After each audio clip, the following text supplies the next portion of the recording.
Hello, everyone. Carina from BreakFearFindFreedom. And today is our second part with Andrea Elliott.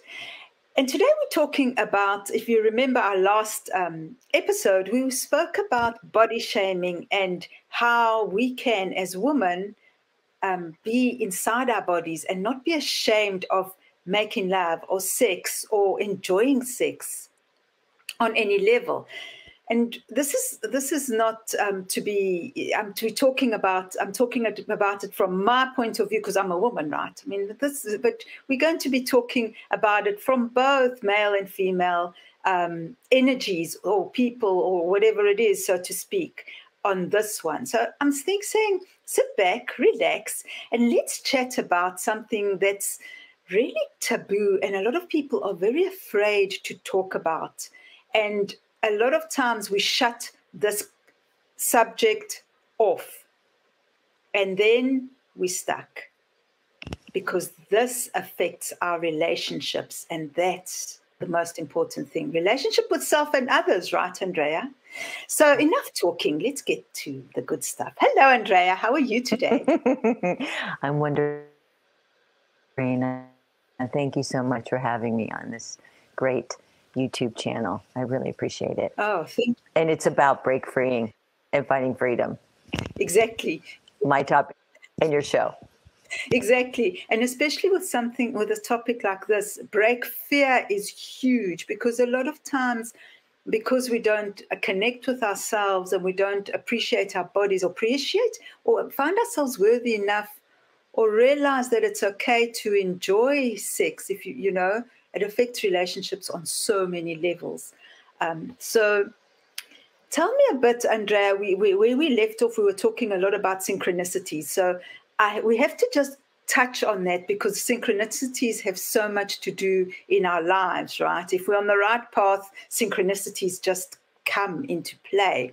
Let's speak a bit about synchronicities so that we can go. Then from there, we can speak about practicalities. Okay, great. Well, in the last interview, it was at a time in my life where there was synchronicities or serendipity on steroids. And I'd mentioned being in Point Roberts in Bellingham, Washington, and the next day flying to California, an unexpected trip.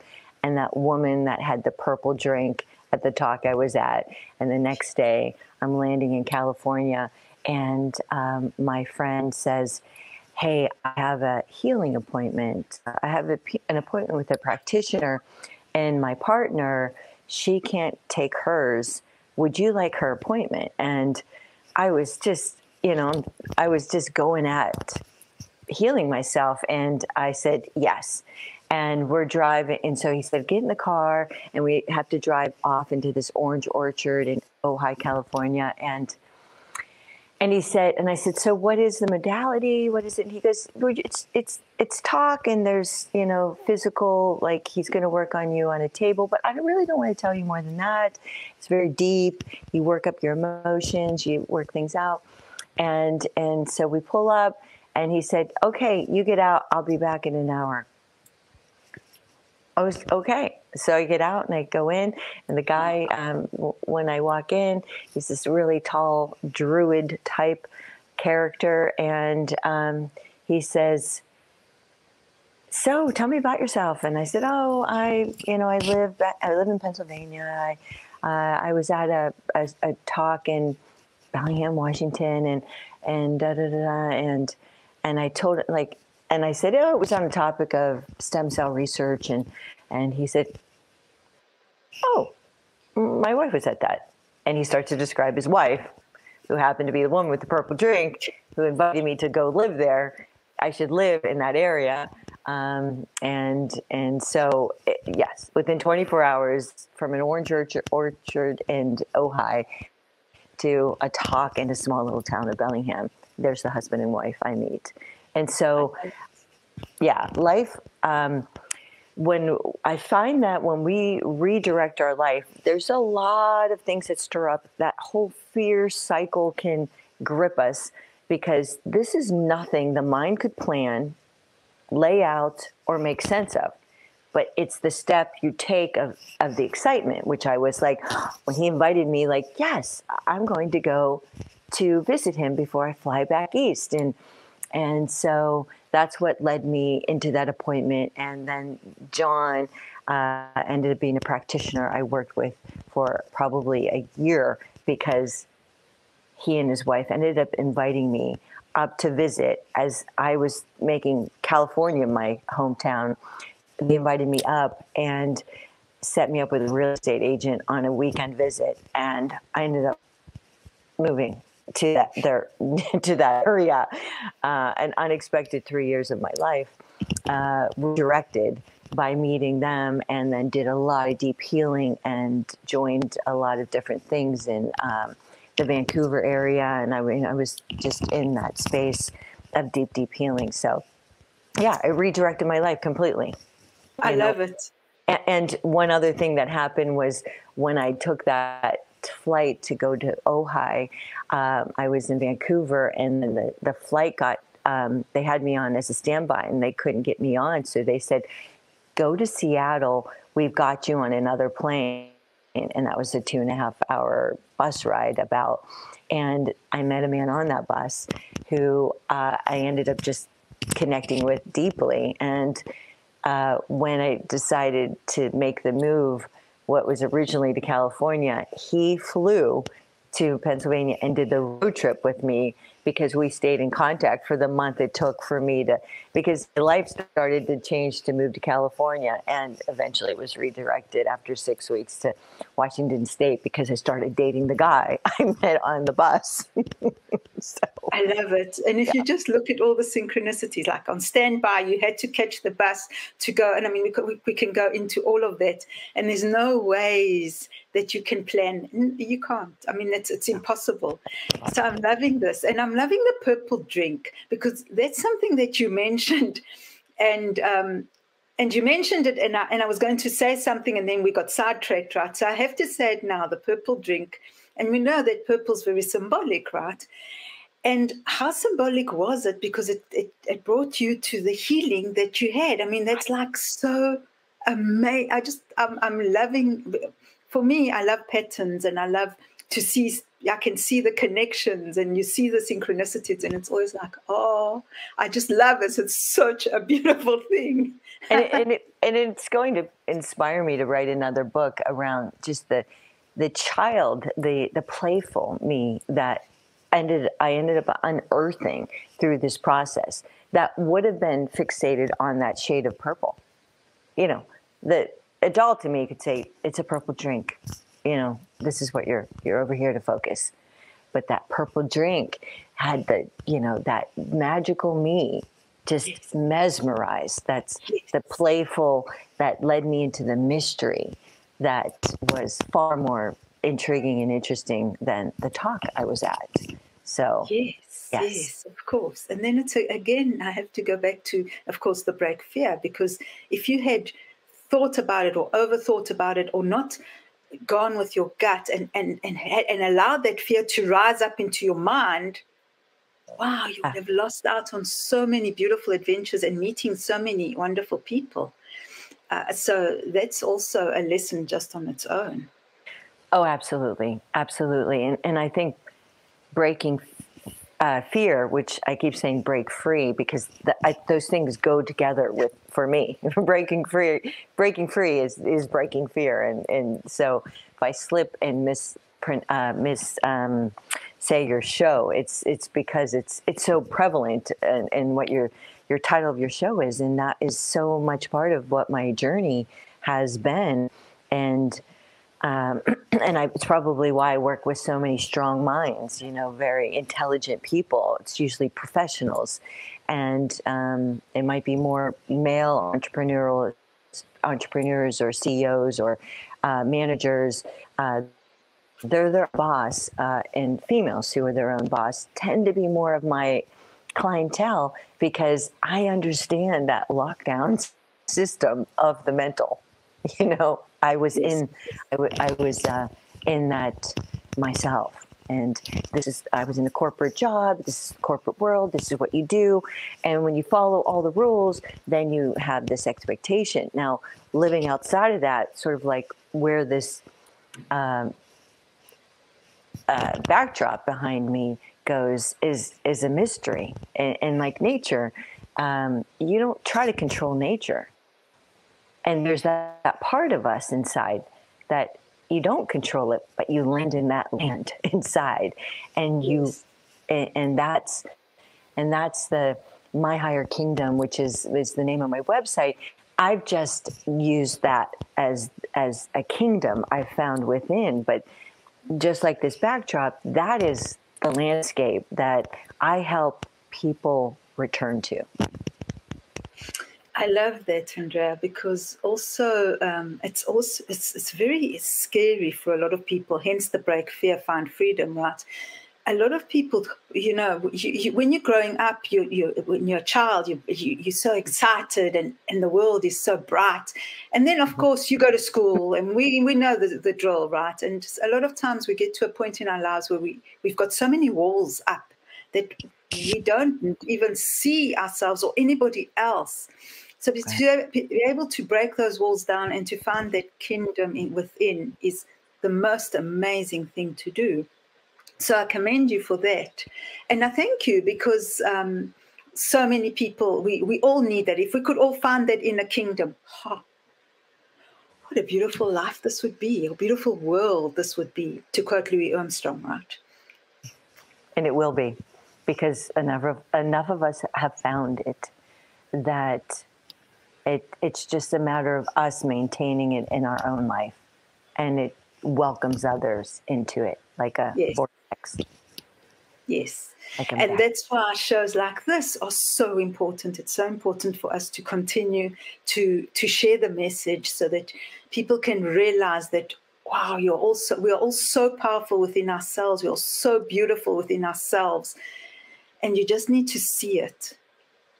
So on that note, tell me a bit, Andrea, about, I know I might get sidetracked. Tell me a bit about how you help people, like women, discover that shaming and blaming is something that people do because they're afraid or they're jealous or whatever they do. But a lot of times, if we look at it within ourselves, we find that shame and that blame and we grow with it. Tell me a bit about how you discovered that within yourself. Well, I had mentioned, I know my book, it's yes, those are my legs. And this is the journey. You cut out for a second and you're back. So in this book, Men May I Seduce You, Ladies Please Join Me. The second half is for the ladies, where I welcome them in to walk with me through what was a scary journey. And it was only in reflection or inspection of seeing the different men that came into my life, and I peeled back these layers of indoctrination, and religion was tied to it. And basically the program of guilt and shame was a big part of what kept me distant from my own body. But that programming began at an early age. I was completely unconscious to it. So at 35, when I was going through my divorce, and I was deep on the path working with a psychologist, and I had been doing all of this work, had, meditation practices, changed my diet. The interest of the outer world didn't have the pull it had. But as my marriage started to unravel, and I was getting blamed for a lot of things because he was being triggered. And when you go through this process of change, your partnerships are very strained because your growth can trigger the other person's. And if you're not clear on what's yours, and one of my patterns was, it's all my fault. I knew how to blame myself so quick. So when he was getting triggered as I was growing, I was blaming myself more, and it became heavier. And so eventually when the marriage ended, and it was devastating, I mean, I really believed marriage was forever, and that's all my heart wanted. So that painstaking, debilitating fear and trauma I went through also opened up more pain from my childhood, which I was already digging into, but now it was just like Pandora's box. And it took a while before I could date. And when that time came, maybe a year and a half, as the divorce was still being, finalized, I was going out on a date, and I walked through in my book these different encounters. And the first man, I call him the Italian Stallion. And just, it was like 50 Shades of Grey when you're reading, like, oh, he comes in and, we're on the counter and all of this. And sure, it seemed great, but I realized how disconnected I was because it was painful. I wasn't ready. There was no communication. And here we are today in 2023, and I still see how it is a challenge, and I have to be firm on not just falling into allowing a man to lead, and then he has his way's not my way. And so if I want someone to get to know me, I want them to get to know my body. You have to get to know me. I'm sensitive. I really feel things. Porn is it's $1 billion industry. It's somehow, how can it be a $1 billion industry? Because they normalize that, but they don't normalize. But if I went outside without my shirt on, I would be arrested. Yes, but yes. you can watch acts that are a major disconnect. The majority of porn, you would have to dig really deep to find porn that shows aspects of what females like. And so through my book, different men I'd meet, I went through the indoctrination. Well, if I marry him and he's going to be with me and we're going out, then if we're going to get married, then we can have sex. It was like so much of my mind was involved that my body wasn't even engaged. So you watch me in the book. It can't be, because you've got those walls, because you of all that shame and that guilt. You can't connect. Yeah. No, Okay, and through the book, when I describe different men I met, and I mentioned, then I met this Canadian man who had been on the bus, who ended up moving near and having a relationship with him. His approach was so very different from this Americanized version. And I'm not trying to stereotype all American men, but there was a very different approach. He was softer, even though he was so manly. It was just like, my mind was just the neuroplasticity in my own head. My brain was like, what is this? And I saw parts of myself judging him because he wasn't aggressive, because is that manly? But yet his approach was way better, so I had to I had to see my programming and be challenged, and then deal with this disconnect of my own body. But it was the approach of the man being different. And taking his time, and it was so. Through the book, I talk about different men that I had engaged with, and I explained their characteristic traits and what I was learning about my body. And through these different encounters, which eventually led me on, because my spiritual journey led me to areas around the world. I traveled with the Incan elders in the Andes. I ended up having sexual experiences in some of these sacred lands I would have never planned to do. But men from different countries had different approaches. And by the way they touched me, I discovered different areas of my body that nothing important would even show you that you could be aroused by, because they're not the three main areas. And then I came to understand it was about the presence, his presence. It was about with the words he would say. I'm very, the mental was more about his communication, and men tend to be, they hold in how they're feeling about you. Oh, babe, I love you. And so now yes, yeah.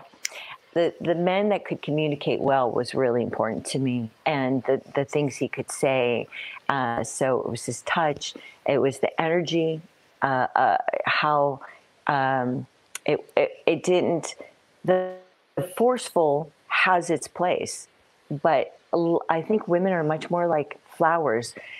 When the sun comes out, those petals don't fly open, and I don't think men are really taught how to touch the vulva and touch, other areas. It's just like this entry, like, getting inside, where there is, make friends with that area, but first start with the back, the arms, the legs, all of these areas that aren't seen as sexual, to me, are like the petals that get you the juices flowing. And so it was a step-by-step with very different men who were culturally diverse. And my travels that even led me to the Canary Islands, where people play volleyball naked on the beach, and I'm like, these things were shocking. Time in Italy, come on, you're Italian. There's passion literally bubbles over from an espresso. It's so natural. Men express themselves. I mean, it's unbelievable how well men can express themselves in Italy. They will tell you, you're beautiful. This is what they love about you. Oh, your legs. It was like, wow, I felt like a runway model.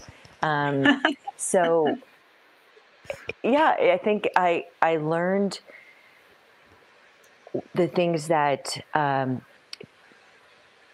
draw me and open me, and I now communicate that with a man, and I am drawn to different types of men than I was before. Mm-hmm. And that makes sense, obviously, because as you grow, you attract different people into your life, which is always beautiful. And so I was thinking about, again, we have to just reiterate, because it's, like I mentioned at the beginning about the woman, but of course men on the other side are also brought up with a lot of conditioning. And I mean, especially in the Western world, is like, sit in the corner and men don't cry. You're not allowed to express your emotions as a man. So it's very difficult, I'm saying, I mean, I'm assuming, like from experience, for men to express themselves, unless, of course, they're Italian. And for me, it's always that I find that when I get excited, that Italian part comes out. And a lot of times people say, hey, like, calm down. So again, depending where you stay or where you are in the world at that moment, it's either like frowned upon or it's embraced. So I love that vision of all the different religion, the different cultures that make, again, the tapestry of life, right? Right. And make such a different approach. And I feel that men end up educating women about sex, because they're more comfortable with their sexuality. And women, I don't feel in a lot of indoctrinations are given that same freedom. And unless that woman claims her own freedom, like I did, you don't know without experience. Nothing educated me like firsthand experience, which was very traumatic in ways, because I had all these indoctrinations. This is wrong. This is bad. Virginal is the best. It's that is the woman. And then in those experiences, you don't get to see a bunch of different penises to even know variety. But a man can look at a woman and be like, okay, I know I like the breasts and I like the butt, but we don't get to. But yet nature the masculine nature is the one that's all colorful, has the big mane. I personally do want to see these, I like a sense of style. I want to see you put together in a way that I like I want to see your intelligence. I want to see your style. Perhaps the masculine in me is drawn, like how it's all right for a man to say, oh, she's got to have long legs. Oh, I like a brunette. I like a blonde. But you don't usually hear women do that about a man. Mm-hmm. So I think evening up the playing field, I'm much more balanced in my masculine. And as an Italian, my name is even a man's name in Italy. that has helped me to embrace. Oh, wow. Okay, Andrea, what happened to you? Okay, I'm waiting for you to be back. So while we're waiting for Andrea to get back, what are your thoughts about that? How do you feel about sex and making love? And do you appreciate your body if you're a woman? And are you afraid? Are you ashamed of who you are and who you believe to be? Those are things that we think about all the time, but they influence our relationships so much. They influence our relationships in the way we interact with each other. And not really knowing what you want also affects the relationship. Not having the courage to speak up and share what you want also affects the relationship. So Andrea's back. So we'll continue our conversation. Hello, Andrea. We lost you for a moment. Okay. Hi. Yes. I don't know why that is. That was very weird. But what I was saying is relationships. How does what you were saying affect relationships? Like we know that sex or not having or whatever affects relationships because it affects the connection between two people. But if you're afraid to speak to each other, or if you don't know what you like or don't know what you want, it's very difficult to have that connection, right? Right. And I think that's one of the areas that people feel comfortable talking to me about, because I'm not going to shame them. I can open up ideas. I can give them homework assignments. They can play with their sexuality in a way where they have permission. And since I was so tied down in my own sexuality, I understand. I understand what liberation requires, and they don't have to go out and have, be on a Mediterranean cruise and make love to men from around the world. They can learn from somebody who's open and can talk to them and have them then in their own relationships practice things. I mean, boundary setting is something we don't really learn. So we can go from not even knowing to someone to dropping all of our clothes, and that's acceptable. And then we're going through the motions where, I've dated them for 3 weeks. I should have sex, but they don't know your body well enough. You're not comfortable yet telling them, well, you know what, I really like if you did this, and I would prefer if you said these things.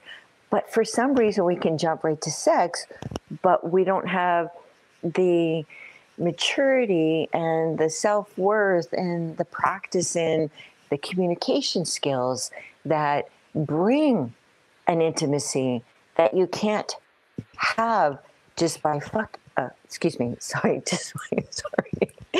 just by having sex. So I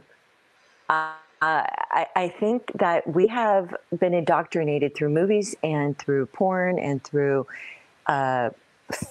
media, imaged that intimacy is this, it happens in a few minutes, where I feel that the intimacy isn't an emotional connection that takes far more vulnerability, and that something deeper comes as a result, where you might be trying all kinds of things sexually that you would have never tried if you just went right to the intercourse. Yes, I agree with you. Yes, of course. And I just, yeah. And we, sorry.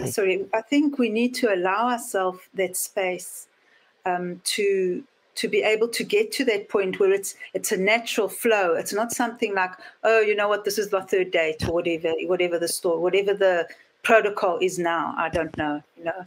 It's my third date. Hey, we better have sex. And that for me is so scary and so programmed. Whereas it should be like a long dance really first, right? And again, to get to know each other on an intimate level, on a mental level, on, like just being with each other before you take it right to the next level.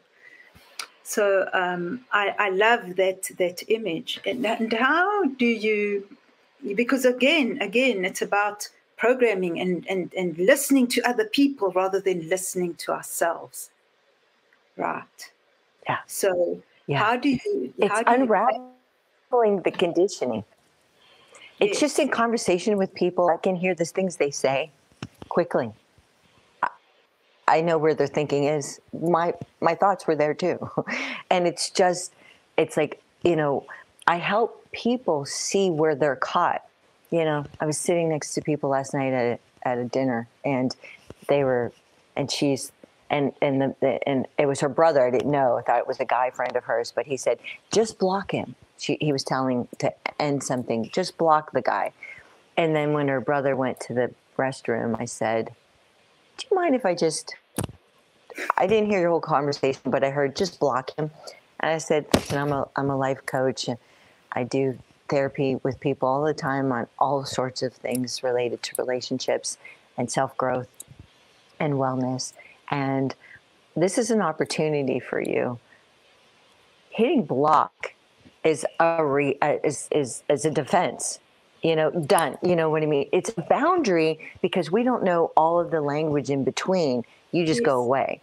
It's very difficult to say, I don't feel we have the emotional connection, and for me, what that, and be specific, so you can hear yourself say, I need a relationship where a man's going to take his time, want to really get to know me, understand my likes and my body, because I'm learning myself, and I need time and space. And with that, and for me, connection is, I know every Friday is quality time spent together, and as specific as we can be.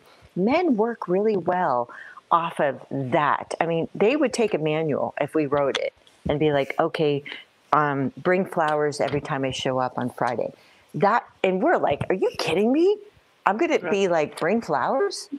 But they actually need, where we sense and feel, and there's a part of them that are I love men that are feeling, and they get that. In fact, they make great lovers because they're not like, oh, I know if I do this to her, she's going to, because you and I might be females, but you're not going to get off the way I'm going to get off. Yeah, and so different. No, but men can pretty much, for them, it's sexuality so different. And so for us, they have to get to learn us. And we need to be the ones that take them on the journey. So I empower people, and I call myself an inspirational teacher because I inspire something. What I might inspire in you is not the same I'm going to inspire, because of where they are at this current moment might inspire them to get on a dating app and learn communication skills. And so it depends on where they are, where they can work with me. And that's why I do 30-minute sessions. I even have people that can pay for a month and just do quick, 10-minute or 5-minute. They need a text. They need to stay. They need it right now. And I just, like, I'm there. I've got your back. You can do this. you kind of just need a cheerleader when you're going a new direction, uncharted territory. I certainly could have used one. I can't imagine having someone like me to have, like, who's already fallen all over the floor and has more scars to prove every mistake in the book. I've made it. I mean, like, my wisdom has not come from reading a book. It's come from breaking fear. And yes. I had a lot of it. And that's how I found freedom. I love that. So how do you take your people, your clients from this fear of relationships, because it's like so complex, and how do you deal with it? How do you deal with the dynamics, or what do you do, and whatever, to freedom, to saying, hey, you know what, I'm okay with who I am. I'm happy. I'm okay. And you know, whatever happens, happens. It's all happens for the highest good. How do you do that? It's always one step at a time, and our mind has been programmed. Our heart is where our freedom is. The mind has been programmed. It's been told to do all these things. So how gripped they are by their programming, it's still one step, because everyone tries to play it all out. They have entire relationships in their head, and it might be their first date, and they've played out the whole thing, and they've decided that person's not the one. Because in their mind, okay, he did that already, and then you know what he's going to do next, and they're just, it's a pattern. The mind wants to go back, prove, and pattern back in its loop, where this step towards freedom is not knowing everything. It's like, go ahead, just go with the excitement. This feels good. I like this. You go with a feel, that sense of, yay, yes, this is great. And when you're up against the fear, it's an indicator there's an opportunity to change. It's not a stop sign. There's your friend, fear, saying, you can come back over here and hang out with me all the time. Yeah. And you know what that's like. Or go and try that. But people will say to me, you are so fearless. You are so courageous. And I say, it's me walking in fear, often scared as shit, but I'm walking, and I'm going to keep walking. And fearlessness is to walk into the fear. And then eventually the fear doesn't grip, because you're like, yeah, okay, I'm in here. And then something new comes, and the beliefs that were never who we were, or you could just see them like turning on the television. And I mean, so when you go to a movie and it ends and it doesn't end the way you want, do you just stay there and keep waiting? Do you just stay in it? And okay, the screen's black. No, it's over. And fear is the same way. You can allow it to just be a friend that's, oh, I see you. Thank you. You're right. It's not a stop sign. And it's just reconditioning yourself. It's not a stop sign. It's an opportunity to transform and change. And that alchemy of change is a heat. You know, it's something feels uncomfortable. In the discomfort, I have grown. My wisdom has come in the discomfort. So if you're going to go and do the same thing, you don't want to change anything, you're going to do the same old, there's not alchemy happening. But what will happen are usually health issues and all the things as you deny this part of yourself, this growth that is naturally in you and is your authentic you will end up, the depression, all the things that show up is fear just cooking you at a simmer nonstop, where you can go into fear, feel the pain of it, and come out and actually feel younger.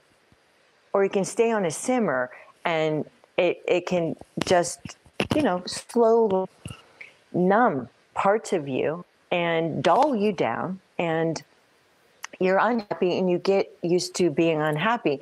But if you've hung your hat on the doing, oh, I'm so busy, I'm busy, that ends up just throwing people in a nonstop, as you know, loop, and they get nowhere. And I know people are at a place where they know they can't do that anymore. You can't escape it now. You can't. Yes. And I'm just the voice behind it saying, well, I'm happy to help you move through and jump through hoops, and you're going to be okay. It's supposed to hurt. Guess what? You're doing it. It does hurt. The change hurts because the mind is gripped, and it hurts the mind that wants it to be this certain way, but the heart is happy. And so you go through that discomfort, and that's why in my book I say, walk into my classroom, into my gym, because I want to see you sweat. Because when I see that, you're actually going through the alchemy of change. And that is normal, and that is good. Yes, yes. And that's also when the synchronicities start coming into your life as well. And suddenly you become lucky, you know, in inverted commas, because luck is something we create, because we allow ourselves to walk through that pain. And I like, oh, you know what, there's so many monsters. There's so many monsters under the bed, like the song now, the song of Santana's songs come into my head, Leave the Light On, right? Because you don't want to look at the monsters, because you're afraid if you switch off the light, the monsters will come out. But once you face them, life becomes beautiful. So how do people find freedom? Because, I mean, okay, you walk through those monsters, it's scary, you start seeing the synchronicities. What then? When you start embracing a new menu of opportunities, it's what then? It's like pulling the curtain back, and there's this whole wardrobe of new clothes. It's the creative aspects of who we are. We're all a fractal of, so we all have a different shine, a glimmer, and typically we have been just operating to shine like everyone else, which is a dulled down, do as you're told, artificial intelligent way. I mean, people are even now, if your face doesn't have a blemish, which is more artificial intelligence, an artificial intelligent being would not change. They'd be very robotic. They're even programming us to believe that's normal. So there's a whole population heading that direction, and there's another population heading the direction that we're in, and that is to bring forth all of the light within us. And how does that physically manifest?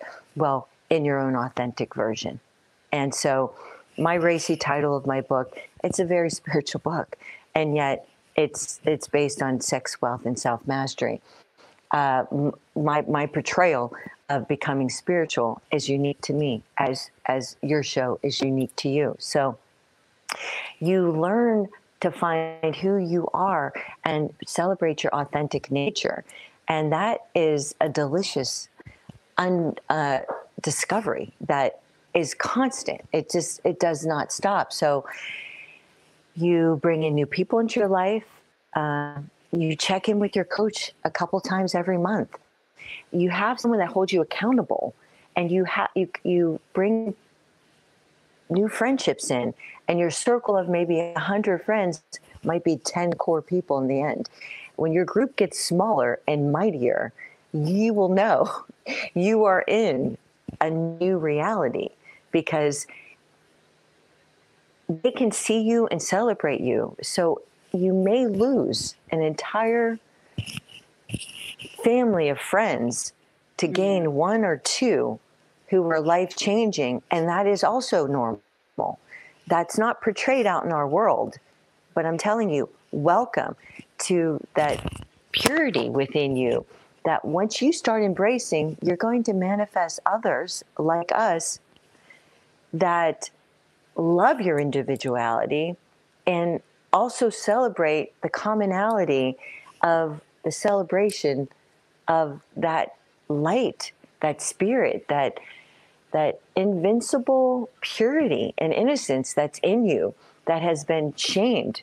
Because when you do embrace it, innocence is actually mighty, and it's a threat because it's curious, it wants to try new things, and that's why it's been conditioned to you do as you're told and you follow everyone else.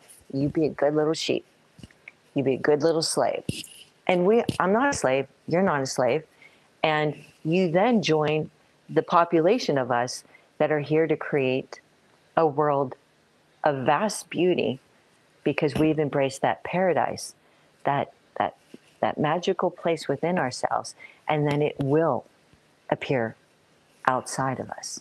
And yes, that is the journey I'm on and why I'm here. I love that, and I can resonate so much with that, because it's always about as within, so without. And I know that when I've just met beautiful people since I've been here. You know, everyone's been so helpful and so kind and so generous, and then you'll see someone else will say, "Oh, these people are so terrible." You know, they're angry and they're frustrated, and I always say, you know that saying, when you point a finger, three fingers are pointing back at you. It's time to look within and to realize why are you manifesting these people in your life. So I love that. Andrea, where can people find you?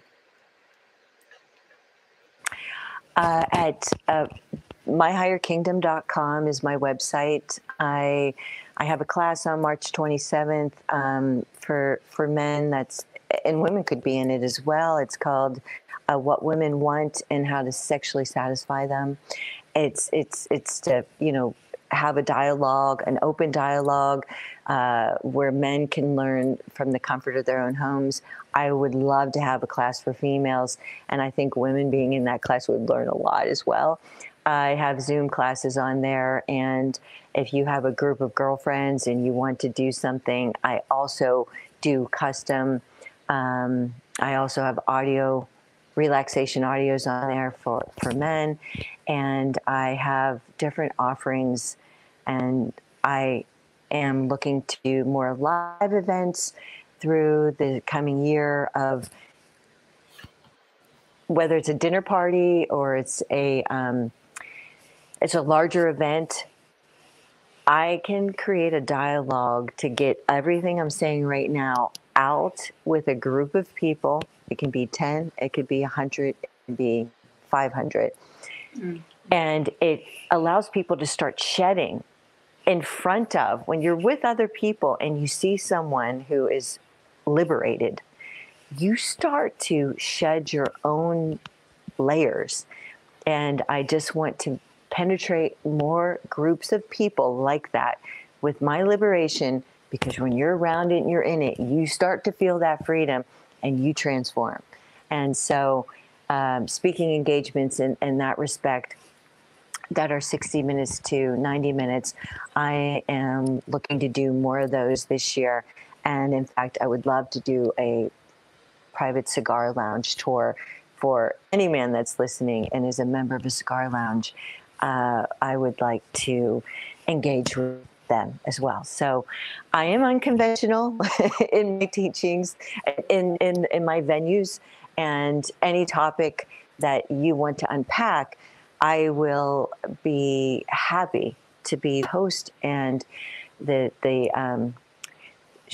times I say even lion tamer, to bring out that wild innocence in you and allow you to just embody it and get comfortable with it. I'm available for that. And so thank you.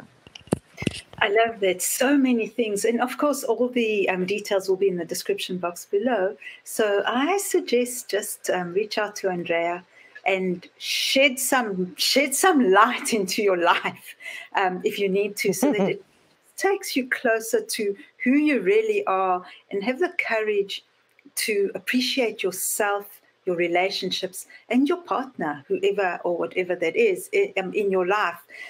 Because that also, it's not about only appreciating yourself, it's about appreciating the other as well. Thank you, Andrea.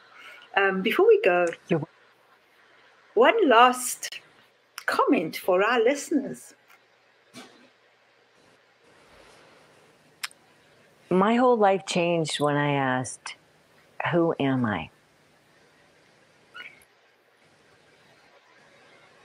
The greatest journey you will ever make in this lifetime is to discover that and to ask that question. It's not about keeping busy. It is the exact opposite. Life has taught you the exact opposite. So be still. When you're scrambling, it's actually harder, but when you are still, when you slow down, there's a space that comes in. That is the space I'm bringing forth to each and every person here and inviting you into it within yourself and to allow it to expand, to become who you are. Thank you, Carina. Thank you so much, Andrea. This was beautiful, and it's a beautiful note to end. And if anybody wants more of this, let us know in the comments, or if you want us to collaborate and come together and do something magical, some more magic, let us know in the comments. Thank you so much, Andrea. This was beautiful. Thank you so much. It's been an honor and a pleasure. And see you soon. Thanks, everyone. Thank you. Bye for now. Thank you, Carina.